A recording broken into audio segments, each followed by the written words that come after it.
So for the IGCSE May-June 2025 students, the students are going to give their external exams in May-June 2025, okay?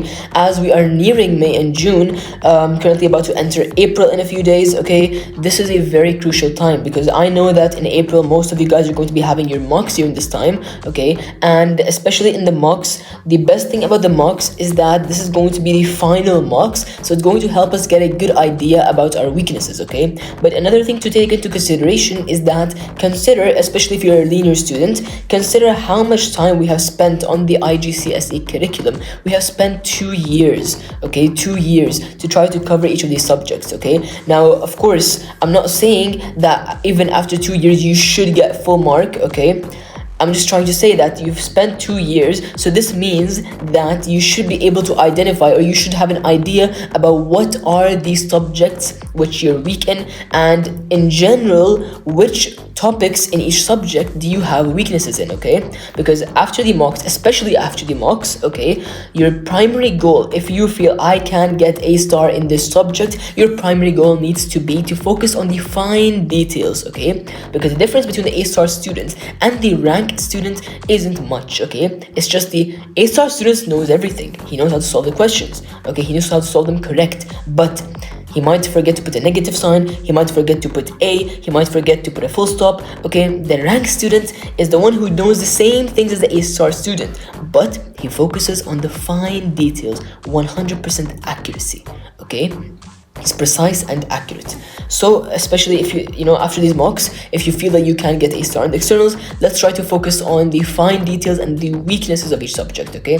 Now, of course, we need to start segregating the subjects as well, because after 2 years of doing IGCSE subjects, we know that the IGCSE subjects themselves, okay, the way you feel about them is not how you felt before back in grade 7 and grade 8, okay? They completely change your perspective about subjects and make you realize which subject is really for you, okay? So for me, for example, I love bio and chemistry, so I know that my strong subjects are bio and chemistry, hence I feel more confident in these subjects compared to physics and math, okay? And of course, we all have our strengths and weaknesses, so identify these subjects that you're weak in, and just because you're weak in these subjects does not mean that after 2 years of spending time in these subjects, you should not feel confident in them. You should feel confident in them, but it's more logical that yes, your performance will be better in the subject that you like. This means you should spend slightly more time in focusing on the fine details and weaknesses of your weak subjects, okay?